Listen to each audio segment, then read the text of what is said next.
I've been asked to speak on emergency then and now, and what is the comparison? What is the difference? You see, the first point is that yes, 1975 Indira Gandhi's emergency was the complete suspension of your constitutional democracy, and that was a declared emergency. What we have today is an undeclared one. And in fact, in certain respects, the attacks on democratic rights and civil liberties are much more severe than they were at that time. Undoubtedly, the emergency of Indira Gandhi in 1975 had various factors that the party had analyzed. Our Central Committee had a separate resolution on why this emergency had come.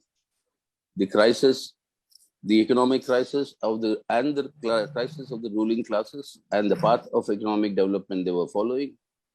There was a great growth of unrest amongst the people, and the highest manifestation of that was the railway strike, the All India Railway strike that preceded just before the emergency, and that showed the anger of the working class against this degree of exploitation.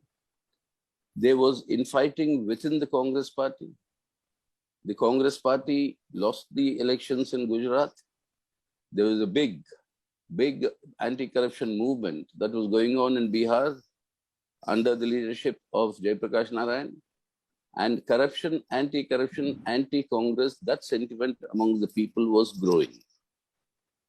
Accompanied with this was the crisis within the ruling party itself, with their groupism and their infighting, and the splits within the Congress between the indicate and the syndicate that happened earlier and that followed, and their implication of it on what should be the path for capitalist development and profit maximization for the ruling classes. That was an issue on which there was a great deal of infighting.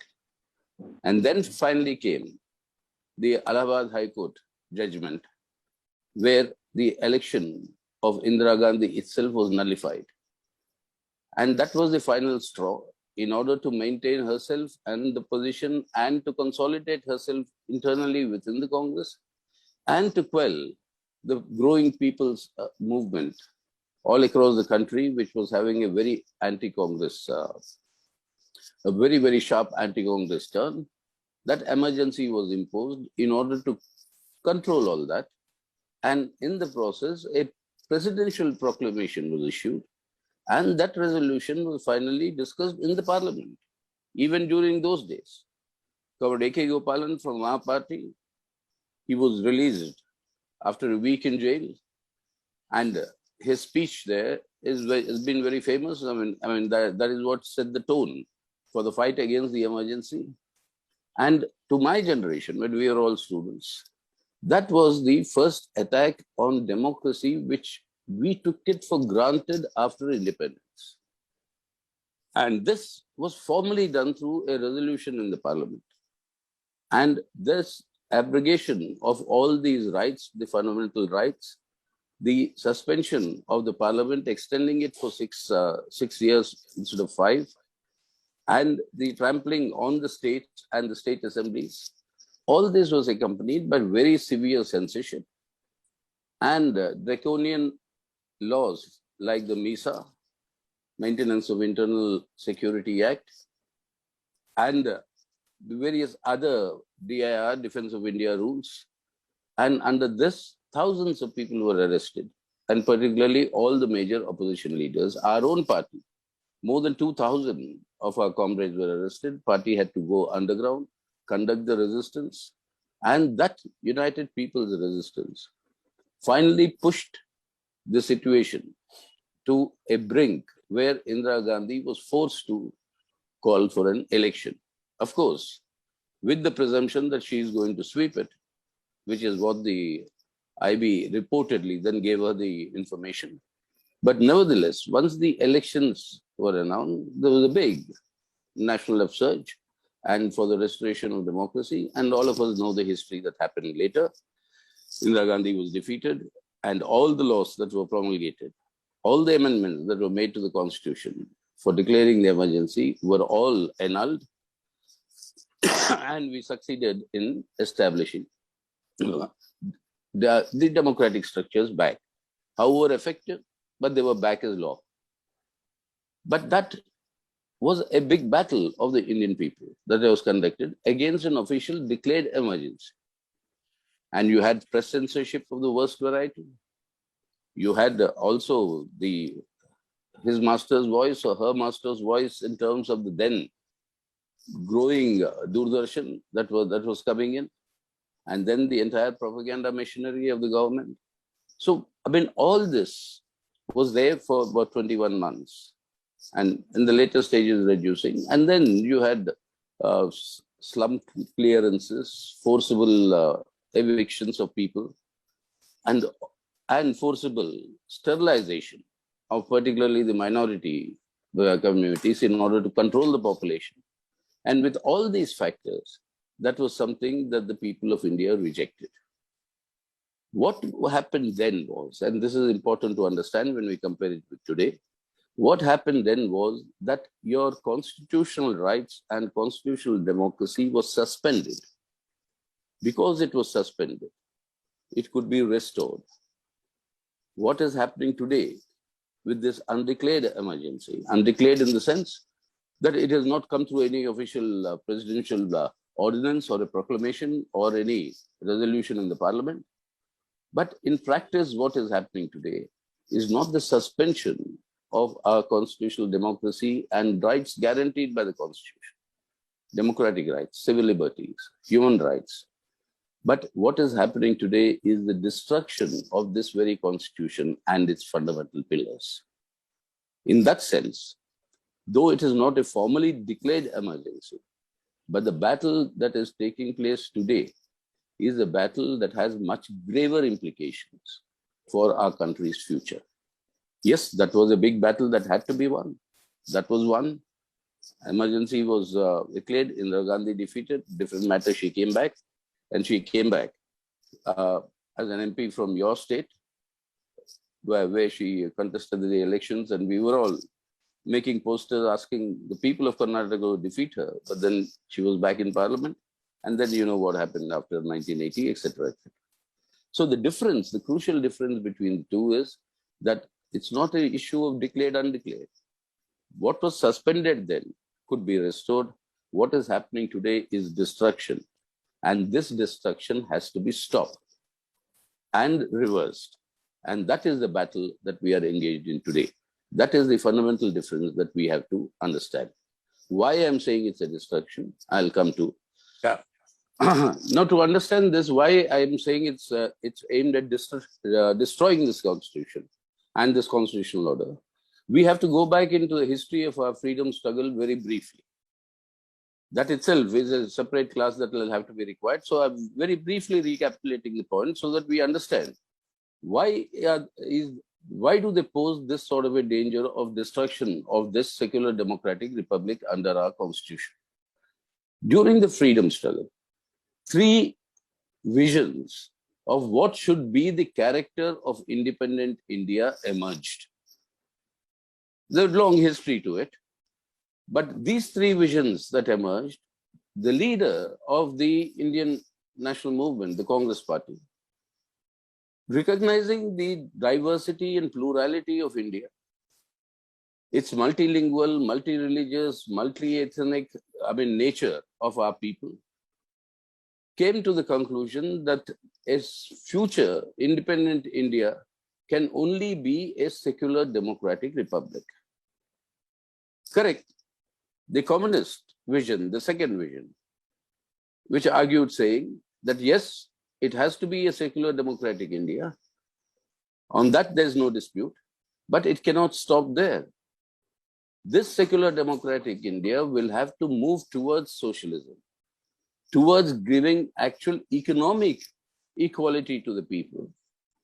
What we need is not only political independence, but we need the economic independence of our people, and that is possible only when we move towards socialism, but only maintaining a secular democratic republic framework while pursuing economic policies that deprive people of their economic independence. That is more exploitation of the people through this capitalist path of development that the Congress party and the ruling classes were following. This will be destructive of the secular democratic republic itself. That was a warning communists gave then, and it's a warning that's valid even today. And that is because of this growing discontent amongst the people will be utilized by the reactionary forces for their objective, establishing their objective. And that is exactly what is happening today. As opposed to both these visions was the third vision. And this third vision argued that India, future of India, India's character, independent India's character, must be defined by the religious affiliation of its people. This had a twin expression. This vision had twins. One was the RSS propagating their understanding of what they call the Hindu Rashtra, and then Jinnah's Muslim League advocating an Islamic Republic. Now, this vision was directly opposed to the visions of the Congress and the left. And this was a vision because of which the partition of India had to take place, unfortunately. The Islamic Republic of Pakistan was formed, but India and the Indian freedom struggle stood firm and steadfast in saying that India will be a secular democratic republic. That is where the RSS felt that they were being betrayed. If Jinnah could get his Islamic Republic, why not a Hindu Rashtra here? And it was that the first victim of that anger, the major victim of that anger, communal riots were going on all over the place there. But the first major victim of that anger, the tallest of the leaders of the national movement, Mahatma Gandhi, was assassinated. And since then, after the RSS was banned, once India was declared independent, everybody thought that that danger was over. That was a very, very serious mistake. We were warning communists that that danger is not over, because what is the conception of the Hindu Rashtra, and which was later developed into Hindutva by Savarkar, Vinayak Damodar Savarkar, who coined this term Hindutva to say that in India, India belongs only to those people who are affiliated to religions born in India. He said your Matrubhumi, Pitrabhumi, and then he says your Punyabhumi. Those whose Punyabhumi, like Muslims and Christians who are outside of India, they are aliens. And he says Hindutva has nothing to do with Hindu religion. Hindutva is a political project. And this is what Golwalkar, then the chief of the RSS, also said, that Hindu Rashtra of theirs is that India will remain only a land for the Hindus, as it has always been, which is also a false claim. And therefore, all non-Hindus will have to live as second-class citizens under the tutelage and leadership of the Hindus. If they don't accept it, they'll have to be thrown away. And what will be the character of this Hindu Rashtra? Go back to the order prescribed in the Manusmriti. Go back to the question of your caste divided and Varna society, where on the basis of caste oppression, your social oppression continues. And through that, the oppression of Dalits, Adivasis, the women, etc. And on the basis of that, bring back the old order of the Manusmriti. And that is why it has a rabidly intolerant character and has a fascistic agenda of intolerance towards all non-Hindus. And this they very clearly articulated. We have to learn from Hitler how he achieved this under Nazi Germany, how that attack on the Jews, how the attack on all the non-Germans or the inferior races, as they call it, how that was carried out. That must be the methodology we have to adopt. That is why when our party program defines this Hindu Rashtra as a fascistic project, a rabidly intolerant, totalitarian, fascistic project, It is this fascistic project, the word we use in our program. This is the meaning of this fascistic project. And after Mahatma Gandhi's assassination, when RSS was banned, it could not directly take part in politics. So Golwalkar was looking for the political arm of the RSS. That was first the Jansangh, that also has a big history. And then the later avatar is the BJP. So BJP is nothing but the political arm of the RSS implementing the RSS agenda of converting the secular democratic Republic of India, according to our constitution, into a rabidly intolerant fascistic Hindutva Rashtra.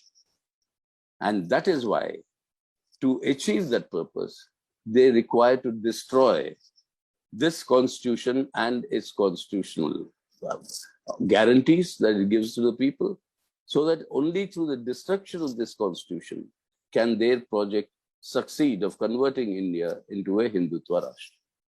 So that is the meaning of saying that their target is the destruction of our constitutional order. And that is the greatest danger we have as a modern secular democratic republic under a constitutional order. That is the threat that they pose. Now, if this has to be achieved, then every single foundational pillar of our constitution has to be undermined. And that is exactly what we are seeing with renewed vigor happening ever since 2014 and ever since Narendra Modi became the Prime Minister of our country, whose target, as announced by him, is by the time India reaches 75th anniversary of our independence in 2022, India would be, with declaration or without declaration, that Hindutva Rashtra, with the completion of the Ram temple in Ayodhya, with the building of the Modi Nagar or the Central Vista in New Delhi, and with the capturing of power administration by elections, manipulating elections, changing elections, defections, everything else, and gain electoral legitimacy for the destruction of this very constitution that gives the right for this electoral democracy. So that is why it is a very dangerous thing. So therefore, with this destruction in mind, the Indian constitution rests on four foundational pillars.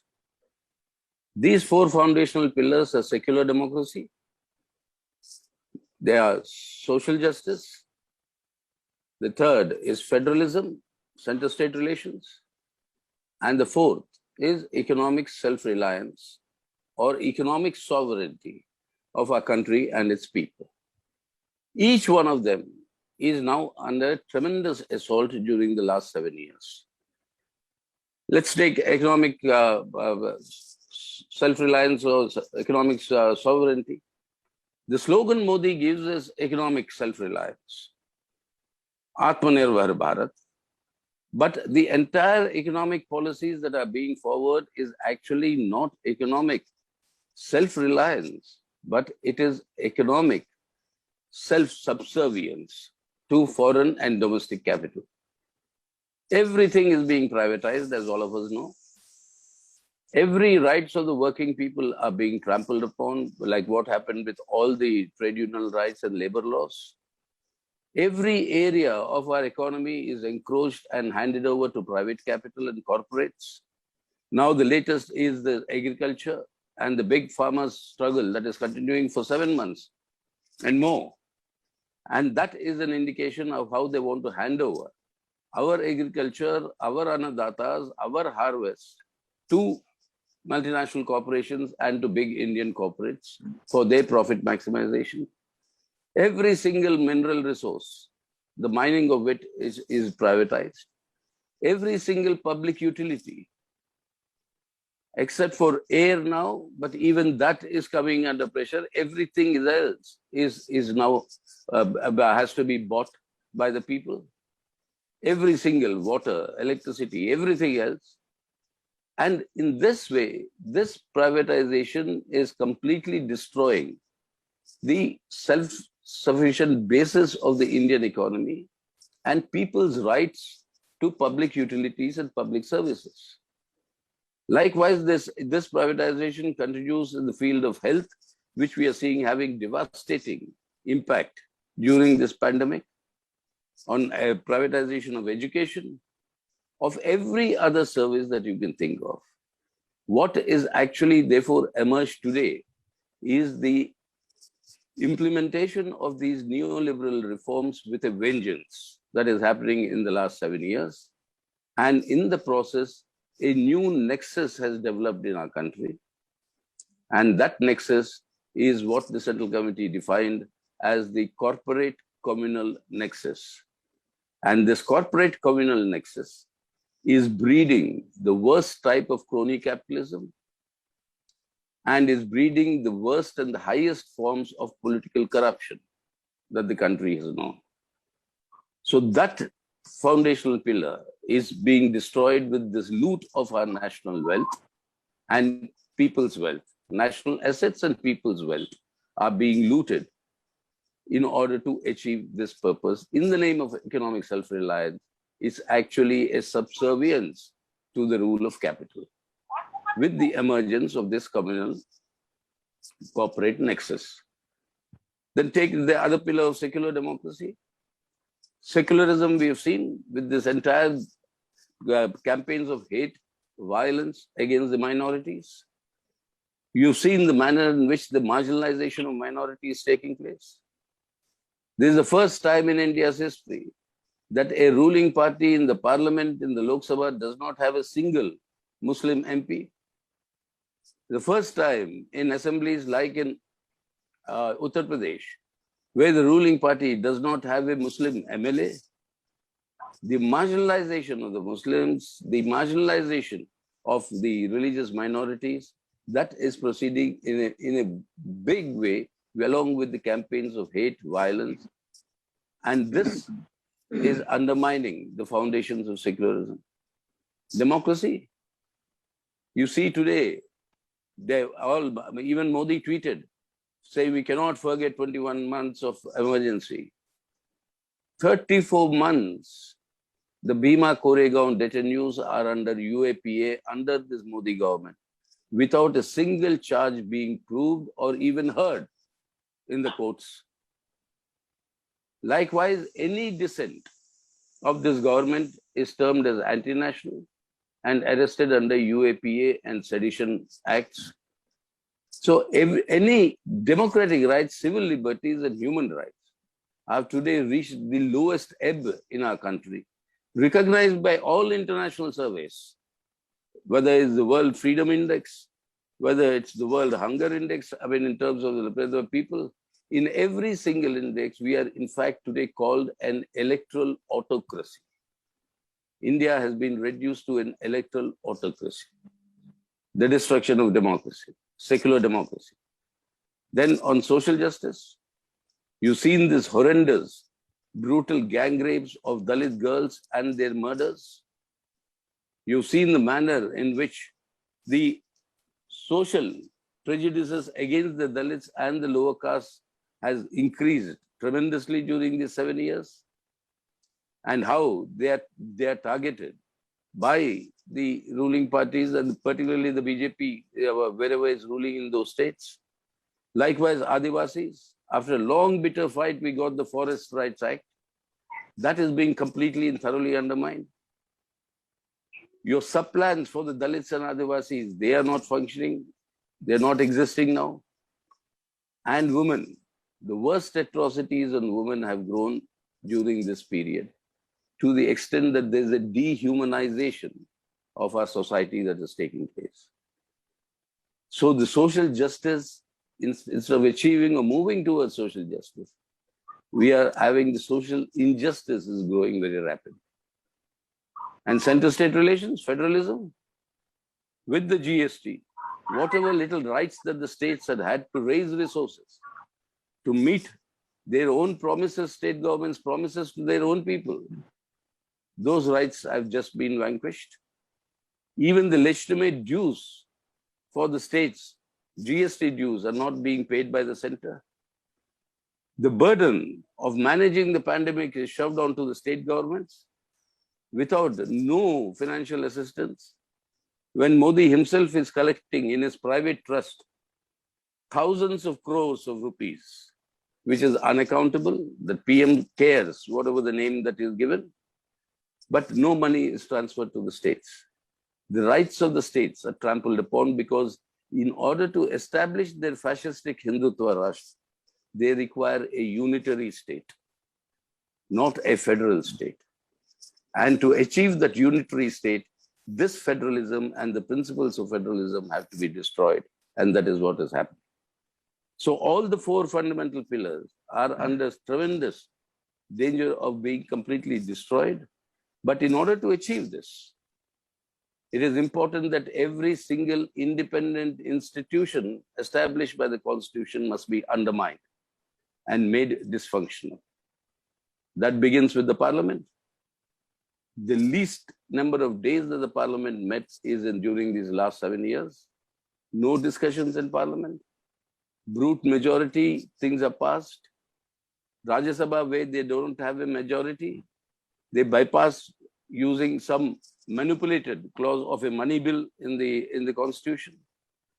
And in this way, Parliament is rendered ineffective. It's not even today, it's worse than a talking shop. That what we used to complain earlier that it was being reduced. Then you take the Supreme Court or the judiciary. For 2 years now, the challenges to the abrogation of Article 370 are pending without being heard. The challenges to the Citizenship Amendment Act are pending without being heard. The challenges to this electoral bond scheme that is facilitating legalizing political corruption, those have not been taken up.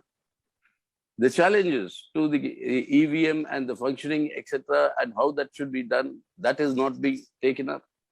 All important cases where the court has to interpret whether the laws passed by the Parliament are in accordance with the Constitution, they are all, on all of that, the judiciary is silent, which means in practice, they are being implemented, even though all of us know they are blatantly anti-constitutional. And likewise, you take the Election Commission. Never have we seen the Election Commission work in such a partisan manner. And despite all complaints, all these things, free and fair elections have never been held during this period.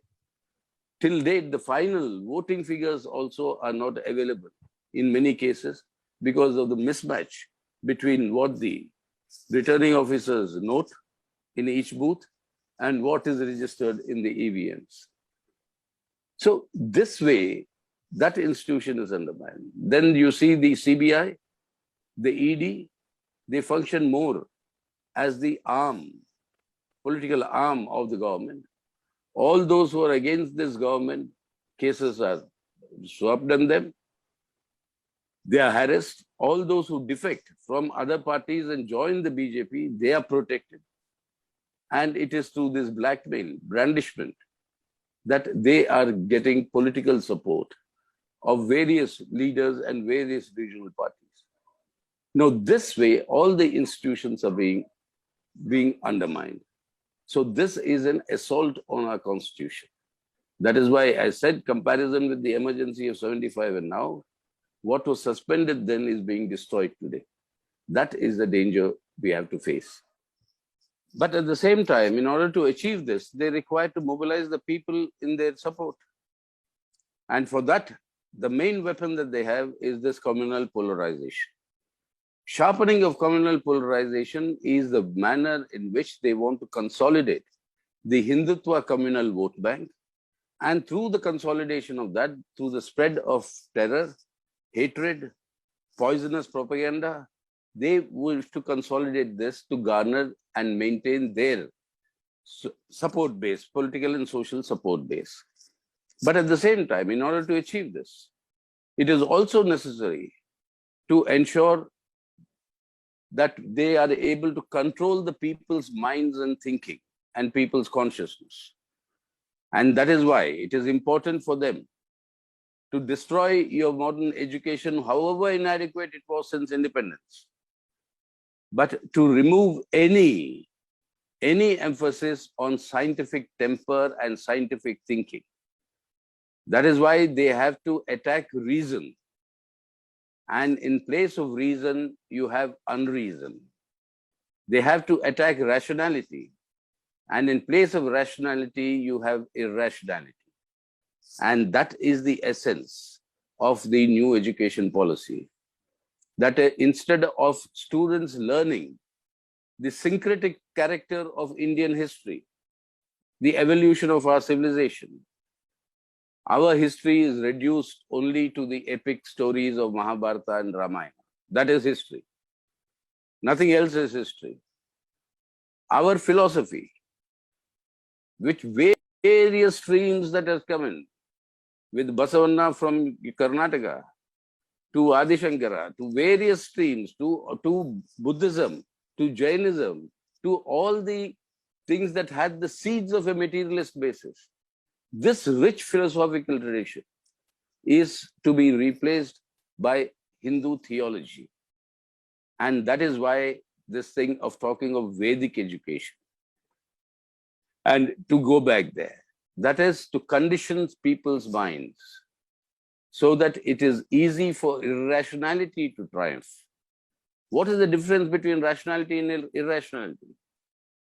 Whatever we see today, we don't understand it fully. There are various things that we need to understand. But those we do not understand, we probe to try and understand. In a rational discourse, we try to understand what is not being understood.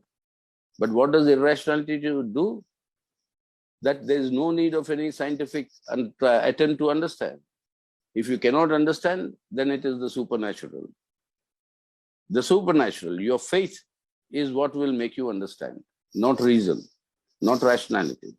And that is why the attack on scientific temper, the growth of obscurantism, of superstition, and it is this that is creating this sort of a mindset where people can accept, in the name of cow protection laws, killing of Muslims.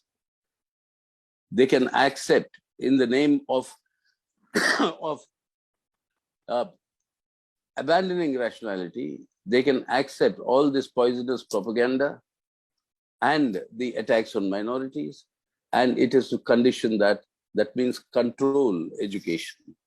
So the sum total of all this is that the destruction of our constitution, the destruction of our independent constitutional institutions, the destruction of the constitutional guarantees for individual freedom, human liberties, democratic rights, and civil liberties, and the destruction of the right to expression.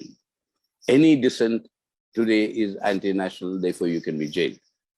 So that is why, as our 22nd Party Congress identified, for us to achieve our revolutionary objective of moving towards a people's democratic revolution, it is essential that this constitution be preserved and improved so that these guarantees can be utilized for our class struggles and our movements. And if that is required, then separating the BJP from control of state power, control of the governments, is the utmost task. That is why the first point of the political line we worked out in the last party congress is that this BJP government should be dislodged. And this attack, in order to achieve this, is not only through electoral tactics, but through the building up of mass struggles and mass movements and sharpening of class struggles. That is happening today. It's happening with these farmers' struggles. It is happening with the working class movements against privatization and against the abrogation of their own rights. It is happening among the students and youth against this growing unemployment and destruction of education. It is happening amongst women against this entire growth of atrocities on women and the crimes against women. It is happening with the unorganized workers and with the big Anganwadi Asha worker movements. All this discontent has to be channelized to ensure the isolation and complete ultimate defeating of the BJP and separating it from the holding the reins of government. Because it is through the holding of the reins of government that they are able to achieve the destruction of this very constitution that gave them the right to form this government. And they want to achieve all this by gaining some sort of an electoral credibility. That is why, what is the general saying today in the country? In an election, whoever may win, but eventually it will be the BJP that will form the government. It happened in your state. It lost the election, but it is in government. It happened in Goa. It's happened in Madhya Pradesh. It's happened in the Northeast in various states.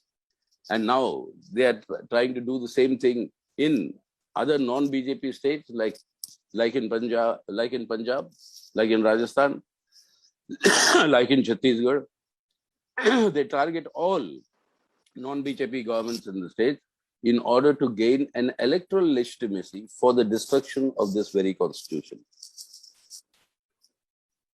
That is why, through the combination of our electoral tactics and the building of the broadest possible unity against these communal forces and against the attacks on our constitution, that broadest possible political unity must be built. Along with that can only succeed if we succeed in our independent strength of sharpening the class struggles to achieve our revolutionary objective.